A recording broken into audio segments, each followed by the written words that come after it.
This is an ABC podcast. Max Beck for many years was a magistrate in the Victorian legal system.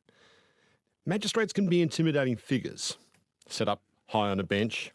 Due deference must be paid to them and to the court.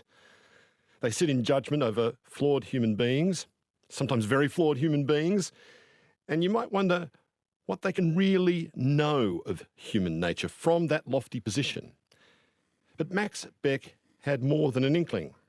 Max grew up in a country pub in Bendigo, where he saw all kinds of people come and go.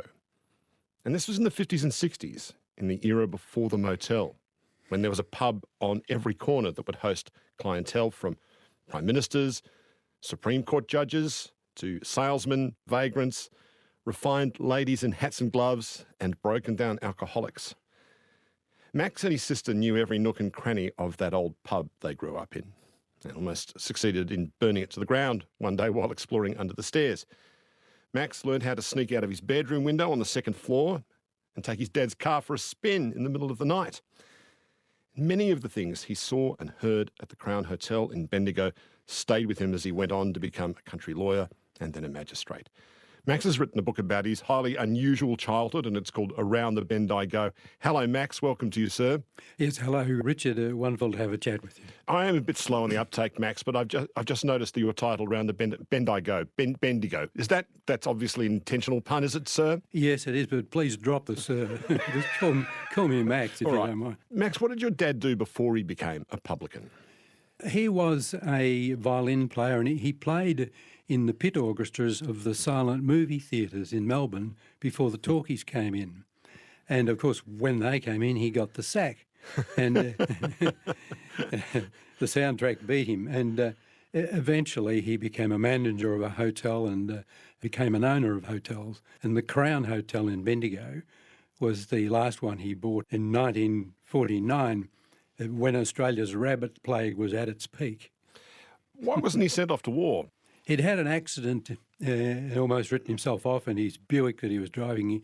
He hit a tree and crushed his lung on the left-hand side, and that caused him to be medically disqualified. And how did those injuries affect him later in life? Not adversely much. I only recall one occasion when I was on a plane trip with him to Wynyard in Tasmania, and as the plane rose and the air pressure altered, the air that was trapped in his bad lung expanded and caused his good lung to stop operating. And he had grave difficulty in breathing, and that caused a real problem. But when the plane came down, the problem resolved itself and he just walked off and was as good as gold. And so he ran pubs during the war. What was the first pub he ran? The first one he had was the Imperial in Castlemaine, which was owned by his father, and he managed it for a period of time. And then after that he went to Seymour and he managed the Canadian hotel over there. And that was during the war when the American troops were on furlough often at Seymour, and they used to march into town and dismiss in the main street outside the pub and just storm the place, and he did very well out of that. Well, they saw the sign, the Canadian, and they thought close enough to North America, and they went in? I think that had something to do with it, yes. And how did these American servicemen conduct themselves in your dad's pub? Well, there were so many of them, they'd be 10 or 15 deep behind the bar, and the guys at the back couldn't get to the front to buy a beer, so they'd have to hand the money down the chain to the fellows in the front who refused to leave the front of the bar because A, they could buy their beer there easily, and B, they could act as an agent for others. And as a result of that, they refused to leave the front of the bar, and when it came time to urinate, they just peed up against the bar. So what did your dad do about that, with all this kind of urine splashing around on the front bar floor there, Max? Well, he resorted to laying sawdust all around the public side of the bar, and that helped considerably because there was a lot of beer spilled too, as you can imagine. And what did you do with all that sawdust at the end of the week? Well, at the end of the week, he had lost a diamond out of his signet ring that his wife, my mother, had given him. And he decided that he would put all the sawdust through a sluice, a water sluice, to see if he could locate the diamond. And not only did he find the diamond, he found that there was a great quantity of coinage mixed up into the sawdust as well. And every Sunday thereafter, he used to sluice all the sawdust and it made a considerable non-taxable profit out of that. So there was gold in all that urine-soaked sawdust at the bar. There was, Richard, yeah. Normally publicans have to be pretty personable people who can get on with human beings from all walks of life. Was that your dad? Yeah, that was him. He was a great raconteur. He loved people and he really enjoyed running the pub and being Mr. Hospitality, but he was a guy that wouldn't stand any nonsense. Like how so? Well, bad language in the presence of ladies was a no-no. Mm-hmm. If anyone got excessively drunk and caused trouble, they'd be out the door. Or that style of antisocial behaviour, he was onto it straight away. So after the war, your family moved into the Crown Hotel in Bendigo. Yep. How old were you at this point? I was 4 at that stage. And my sister, she was some 16 months older than me. Yeah, we were very young. But the first thing my dad did when he bought the Crown was to rip out the old beer pipes because they were made of lead. You can imagine that people up till then must have been getting a dose of lead poisoning because even a small amount of lead doesn't do you much good. No, it makes you mad and bad, as they say. Lead poisoning does. And they needed to be lead down in the cellar because they had to be flexible to tie up to the barrels. So he pulled them out and replaced them with modern nylon pipes at the time. With you and your sister growing up in this pub as little kids, your parents must have been pretty busy running the joint. Did you get to see all that much of that pub? No, not at all. In fact, they were so involved in running the place that we saw very little of them. It was a very busy hotel in the bar and it was very popular. The actual residential side was also extremely popular prior to the coming of the motels, the first of which came in 1956 in Oakley and Melbourne, but much later than that before they got to Bendigo. And the house was full of guests every night. And so there was a big dining room which sat up to 60 people. There was a large kitchen that my mother looked after and organised, and they were devoted to the tasks at hand, and my sister and I were basically left to run free. I remember in Barry Humphrey's memoir, he talked about in the 50s doing productions of Twelfth Night, I think, with Ray Lawrence. And he was I think he was Malvolio or something in Twelfth Night touring around country Victoria. And he talked about staying in pubs, country pubs, he says, and this was before the time of the motel. You'd have a teetering wooden wardrobe, very, very high ceiling. And he said, and you'd fall asleep in a bed with a pillow impregnated with the effluvia of 1,000 commercial travellers, was his phrase. Does that ring a bell with you? No, it doesn't. The Crown was a bit more upmarket than that. My father at one stage decided, because of competition from motels, I think, decided to upgrade what he had so it was all new mattresses and pillows. But, the downside was that there was no en-suites attached to the rooms. Anyone who wanted a bath or a shower had to go to the common baths and showers and toilets. So he installed hot and cold water in each bedroom in the form of a small sink and hand basin.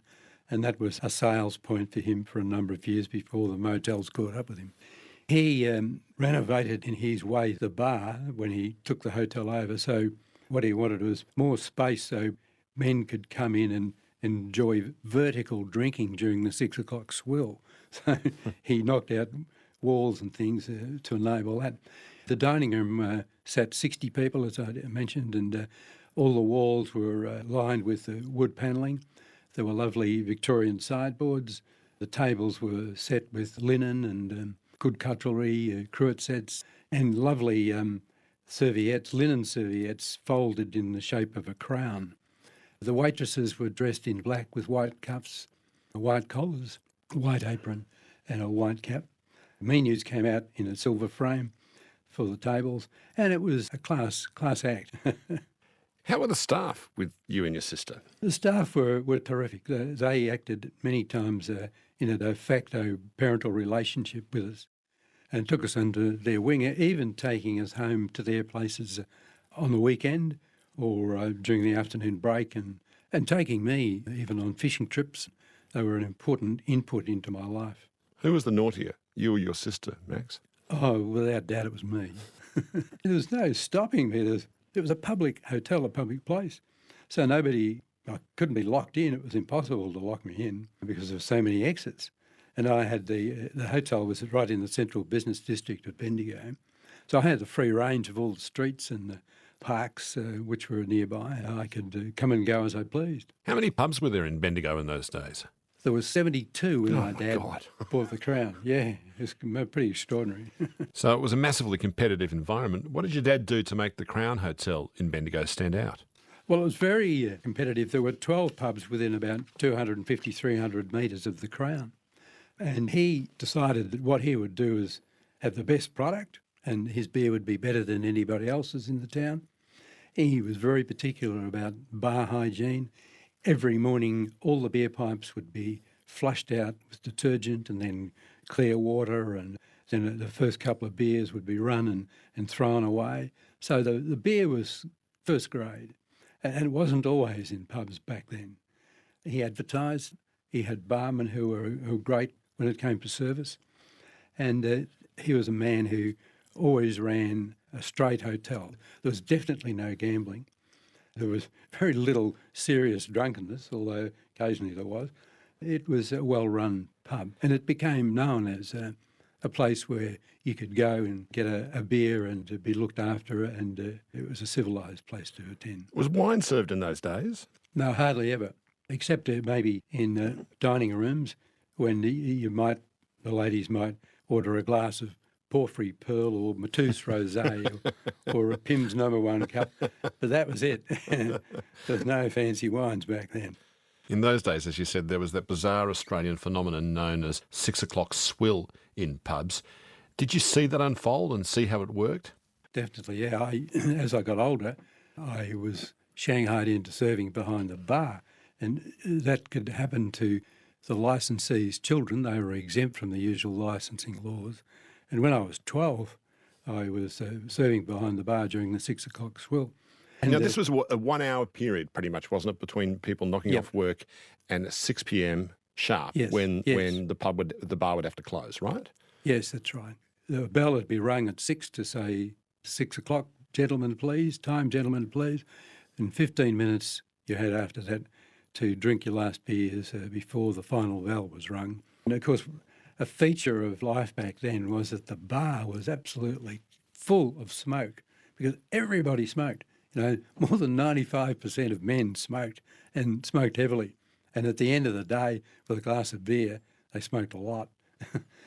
So it was a very unhygienic existence, I can assure you. My dad remembers, my dad told me stories about what the 6 o'clock swill was like. He remembers walking to a bar where the beers would be pre-poured and lined up in the bar. Indeed. And men would neck as many as they possibly could, and then drive home to their families in a kind of hair-raising way in the cars that they had.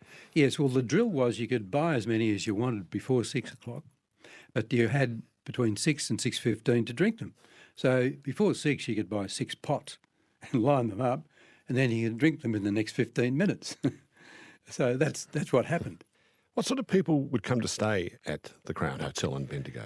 Well, in its heyday, we had quite a number of distinguished guests at the Crown. We had quite a few Supreme Court and County Court judges and Knights of the Realm, Sir John McEwen, Deputy Prime Minister, Albert Dunstan and Victorian State Premier, police superintendents.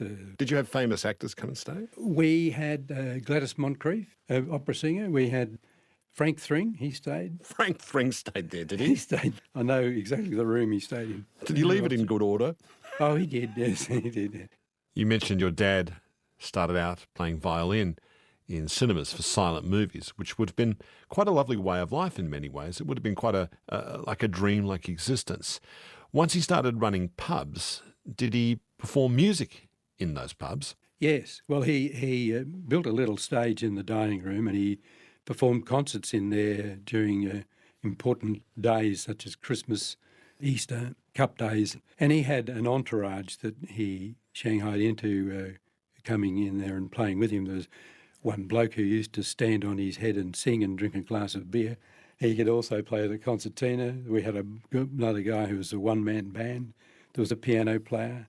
There was a singer, a fellow by the name of George English, who was absolutely brilliant when he sang, although in ordinary life he could hardly put 2 words together with his stuttering. During Christmas I was purloined into singing Rudolph the Red-Nosed Reindeer, At other times, my star act was singing "I'm the Sheik of Scrubby Creek." Oh, Chad Morgan. And The old Chad Morgan song. Chad Morgan. That is one of the funniest songs ever written in this country, I would That's say. right, yeah. So I had these false plastic teeth that I wore while I sang the song and a big floppy hat, and I acted the part of a stupid country yokel, which seemed to come fairly naturally to me at the time. When your dad used to take his music show to prisoners at Bendigo jail, were you and your sister part of the show as well? We were, yeah. And my sister came with us and she did a tap dancing routine and I sang my songs. The prisoners were very appreciative. What would your dad perform for them? Well, his star act was performing the bagpipes on the violin. Now, that's hard to imagine, but... He what now? How do you do that? I don't know. I can't picture that in my head. He would undo the hairs on the bow and he'd pull them or take them over the top of the violin, and the actual bow itself would go under the violin, so that when he dragged the hairs, every string in the violin would be played at once. Right. And he was able to create a droning effect. And then at the same time, he'd take his coat off and turn it inside out, and he'd have a feather duster as a sporran in the front and, and a goose feather in his hat, which he punched inside out. It was an absolute hit. And one of his key performances was Home Sweet Home.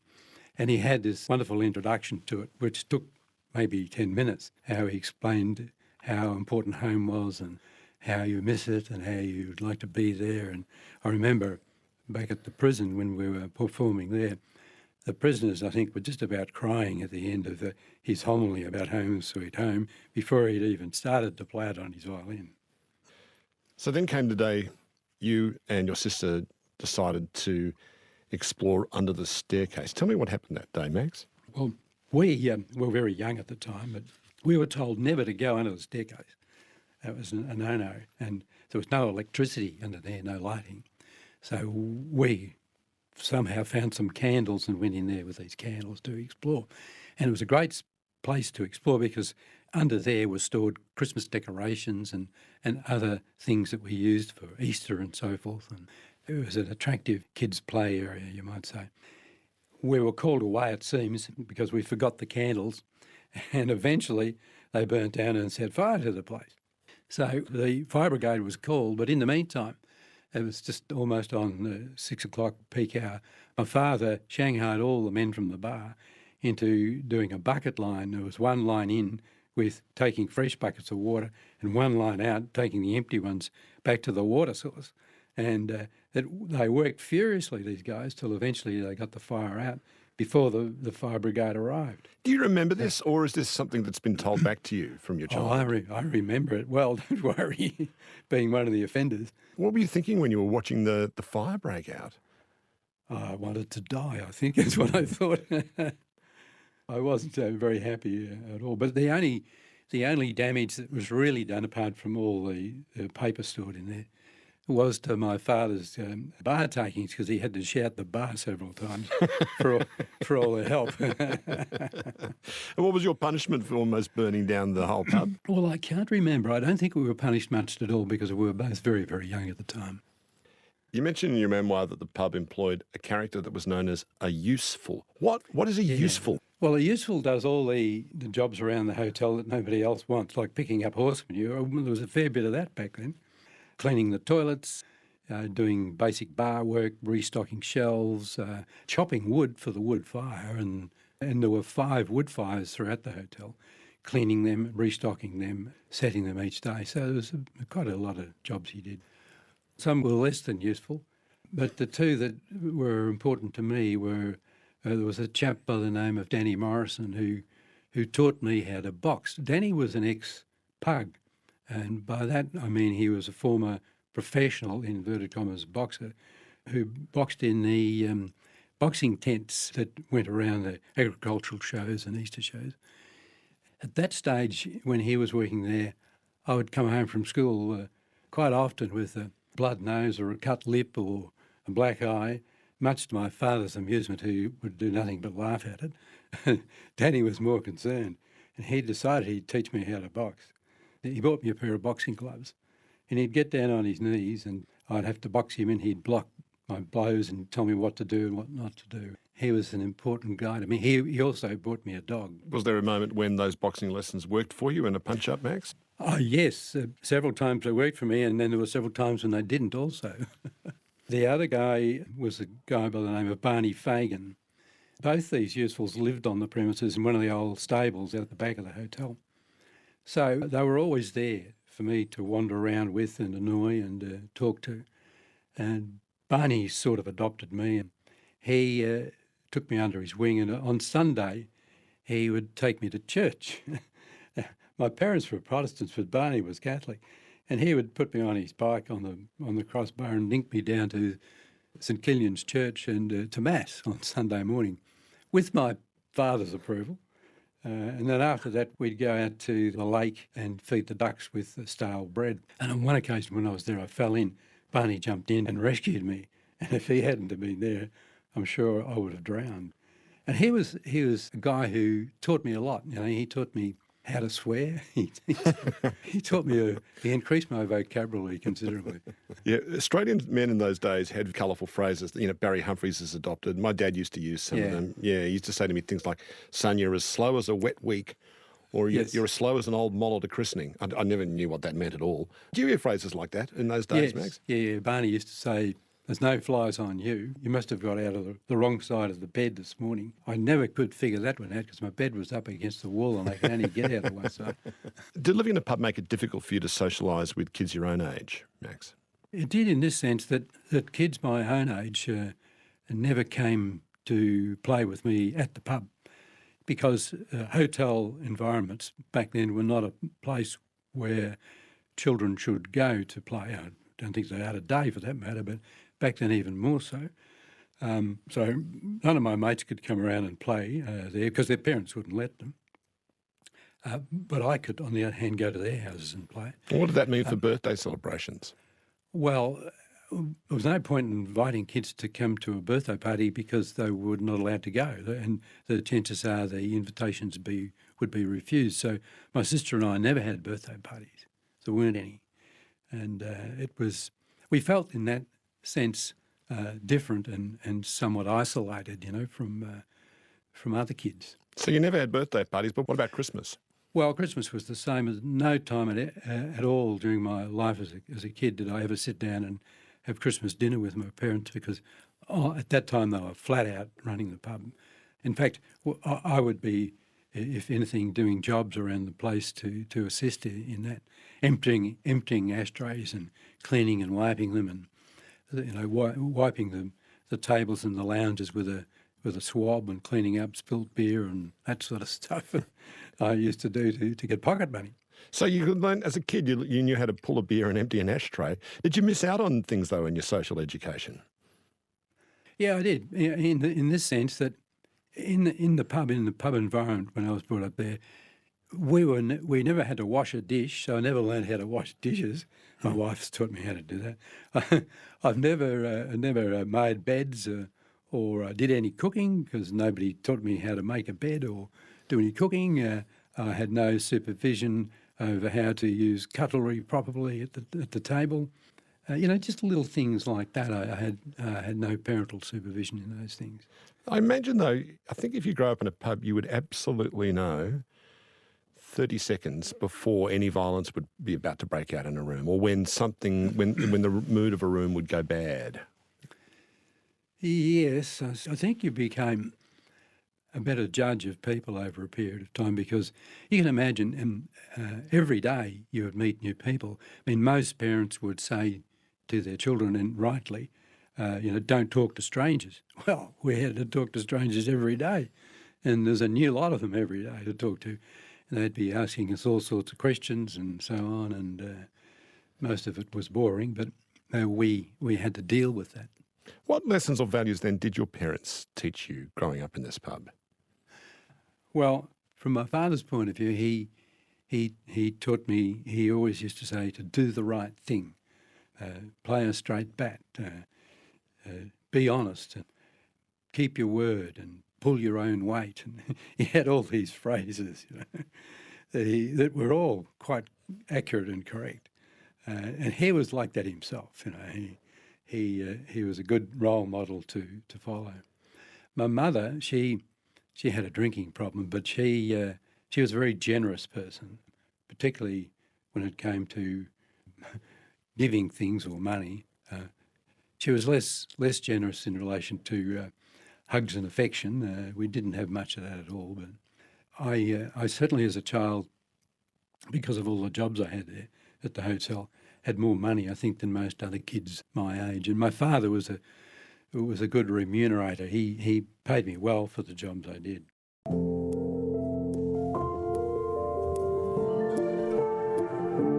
You're listening to Conversations with Richard Feidler.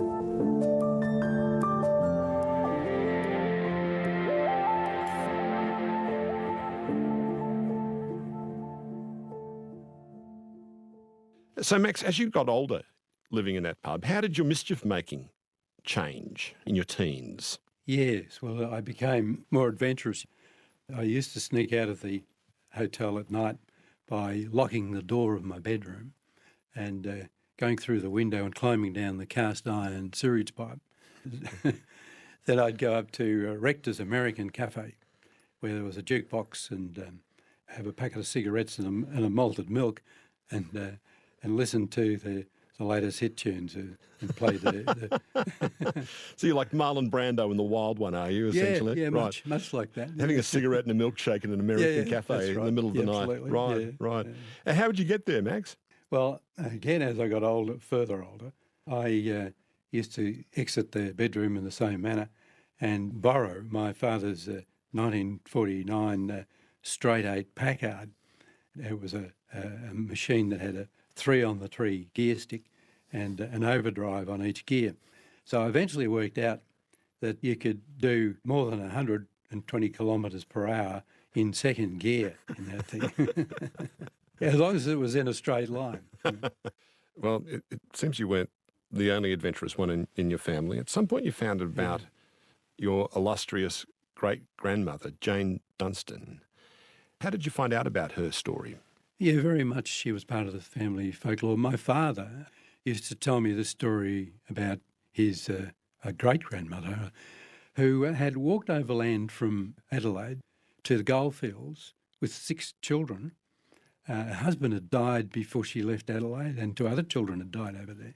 Her remaining 6 children, one of them who was just out of nappies, and her walked overland with a bullock driver and a dray which carted all their gear to the goldfields. The Victorian goldfields? Victorian goldfields, yeah, from Burra, about 100 miles north of Adelaide. And this was a story which I thought was pretty amazing, and I thought, well, I'll check that out to see if it's true. And I did. I spent 5 years researching the story, and I was absolutely amazed at what I found and the sorts of things she would have had to do and how she managed even to get to Australia from Cornwall, from where they came, with their then, I think, 7 children. It was an amazing story, so I decided to write a book about it. So she arrived from Cornwall with her husband and 7 kids, you say? Yes. Yeah. In South Australia, and then decided to go to the Victorian goldfields. Well, I had several years in Burra on the copper mines, and the gold hadn't been discovered then. And then when they heard gold was discovered, she decided then to leave and go to Victoria. And how did her husband die? Well, he had been a miner, and he had worked all his life in the mines in Cornwall and again in Burra in South Australia. He died of lung problems through the dust and stuff that he'd inhaled over a long period of time, over all his life. So it was the discovery of gold in Victoria in 1851 that encouraged her to take her remaining kids with her on this extraordinary journey on foot from South Australia to Victoria. What was involved in that trek? Well, most of the 99% of the time they were walking because the dray that they had to carry all their gear, including such small items of life that they'd acquired before they left Burra, plus their equipment to camp and survive during the trip. They took something like 6 weeks, I believe, to complete the journey. They would only walk at bullock pace. There was probably 6 bullocks pulling the wagon. Every night they would camp. But they weren't alone because there were many, many other South Australians trekking across at the same time. And each night where they would camp on a creek or a river or a waterhole or somewhere like that, because the bullocks had to drink. And there would be other people there, and they would have evening sessions where someone might play a violin or a concertina or something, and they'd sing. And then on Sunday they'd have church. Sunday they mostly didn't move at all unless they had to, and they would just have a day of rest.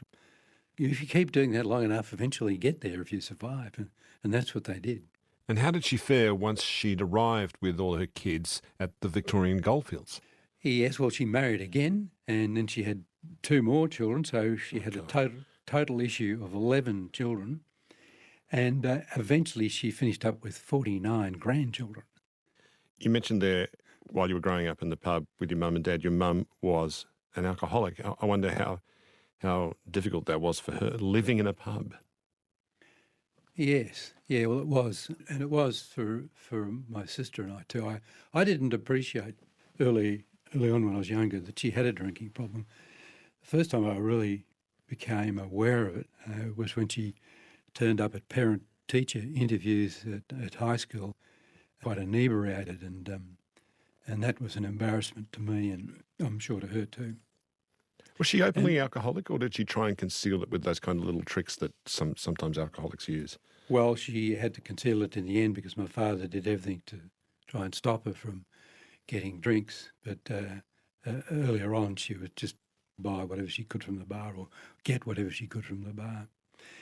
But I can recall one of the worst of it was, not once but several times, my sister and I had to help her upstairs to go to bed, be one of us on each side, and there'd be 3 steps up and 2 steps back, and this would go on till eventually we made it to the top landing. That was traumatic for us, and particularly I think for my sister more than me. This was not a good time. Were you angry with her at the time? Yes, yeah, I was. And I had arguments with her at the time, and I remember once I had an argument and I jumped on my bike and left home, and I got out to the whipstick forest, some distance outside Bendigo, and built a campfire and sat there all night and smoked a pack of cigarettes and rode home again the next morning. Just to be out of the house and be in nature instead. Yeah, just to think, I guess, yeah. I remember talking once to a scientist who was telling me the importance of nature for kids, because if things aren't good at home, you can go out into the bush or to a forest and be aware of a world that's much larger than that of your families. It's the perfect escape in some ways for a difficult family situation. Yes. Well, I used to enjoy very much going on long bike rides by myself over the weekends.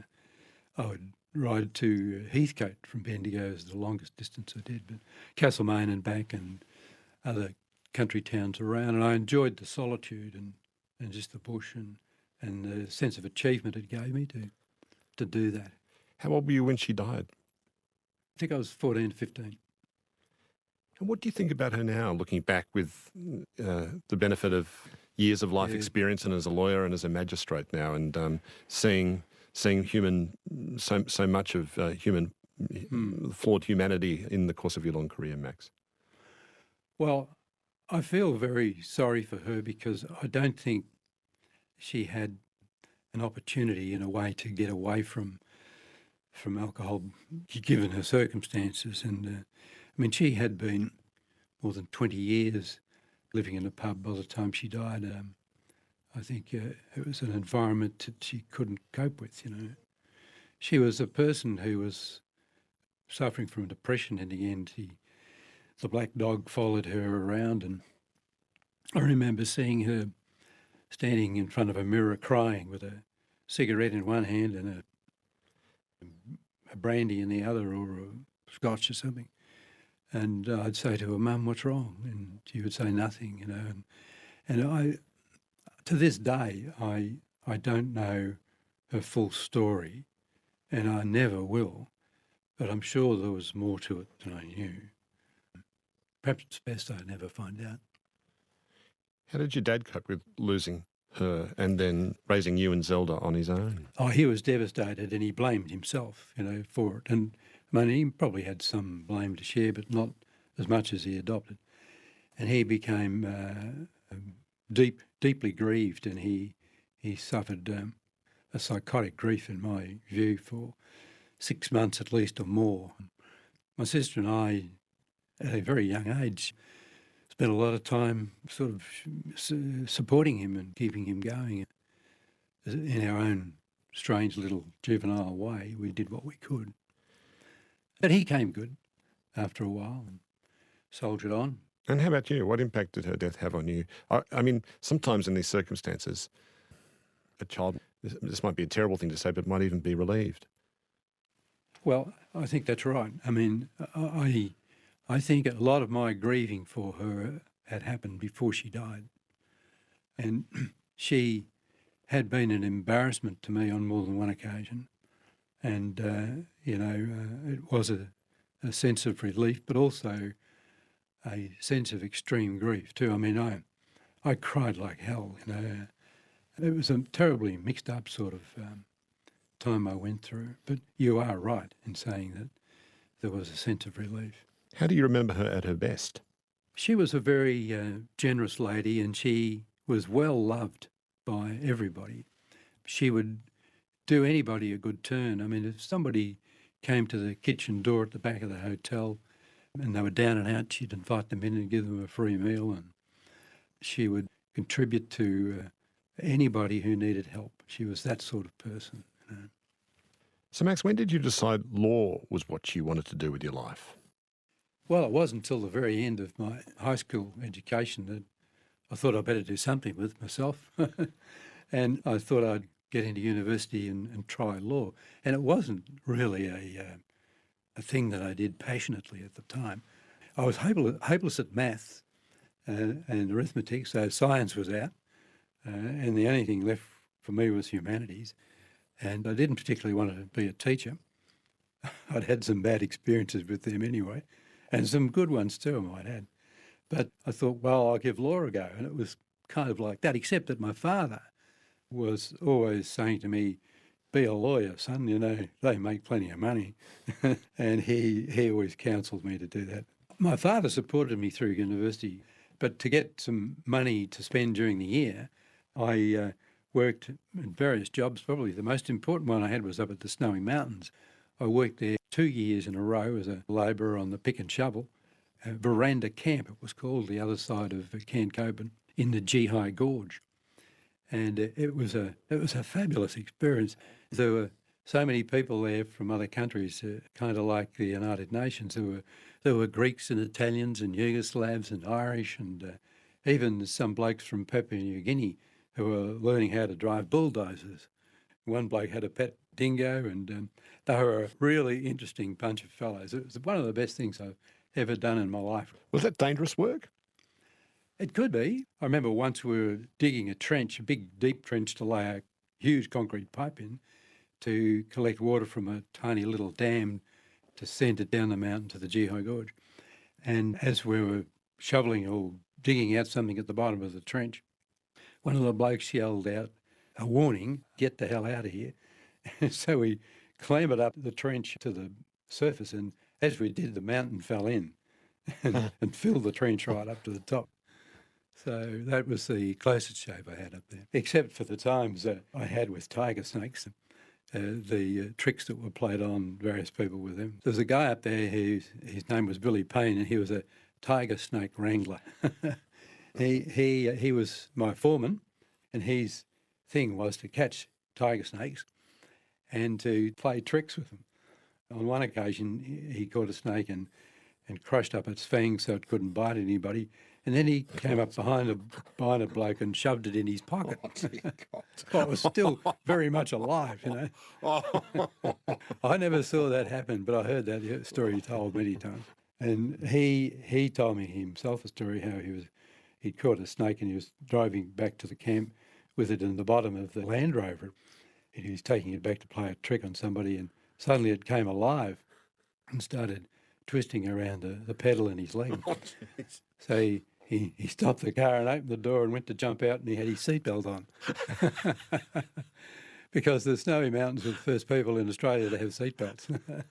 The wet canteen there was very popular every night. And on this particular day, Billy Payne had caught this tiger snake, quite a long one, and he skun it like a rabbit.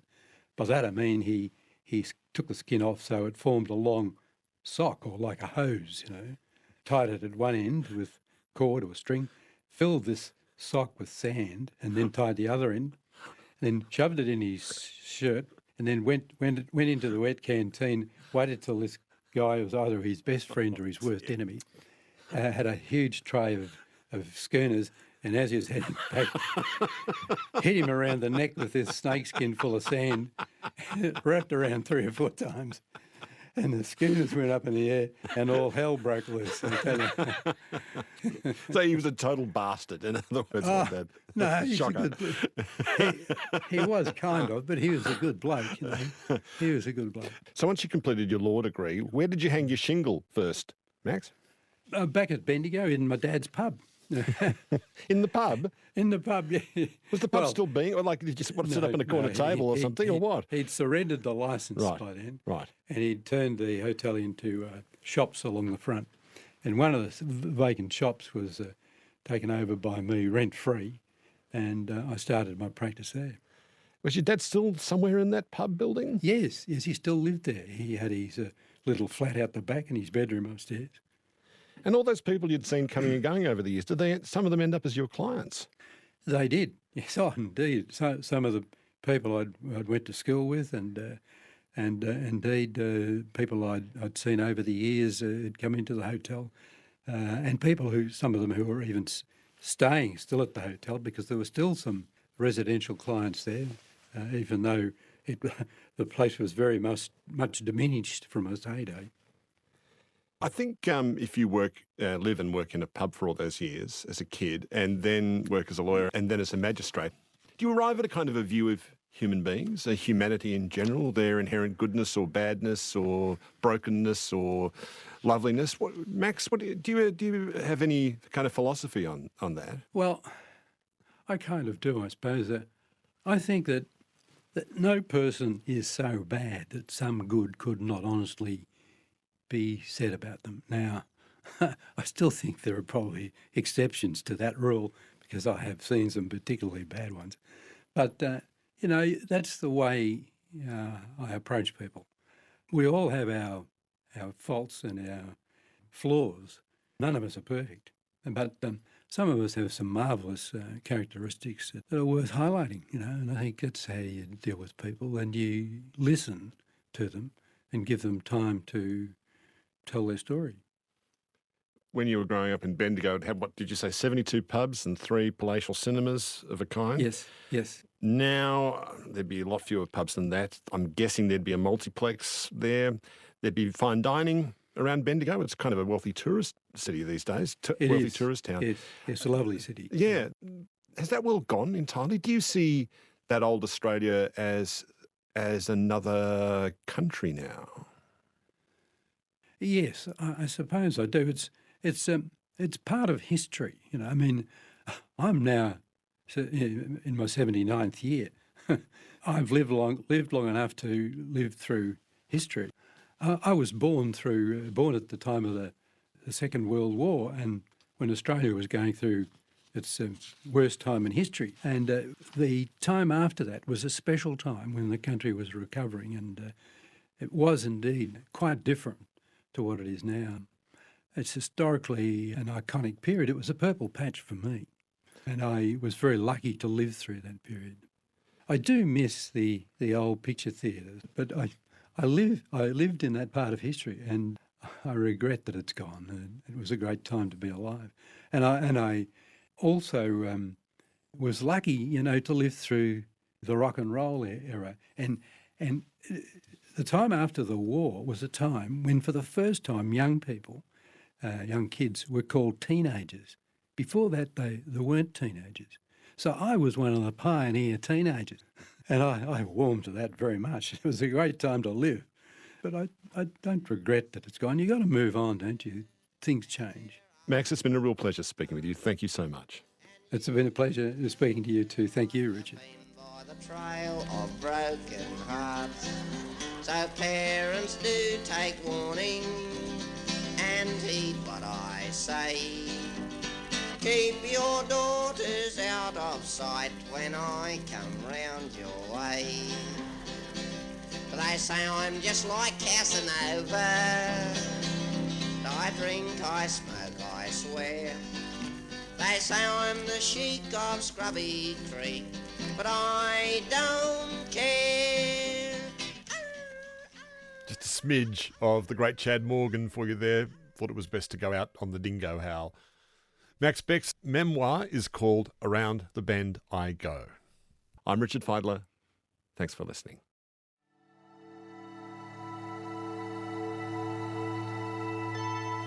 You've been listening to a podcast of Conversations with Richard Feidler.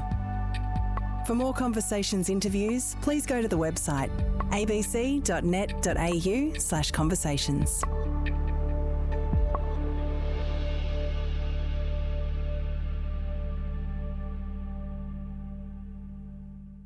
Discover more great ABC podcasts, live radio and exclusives on the ABC Listen app.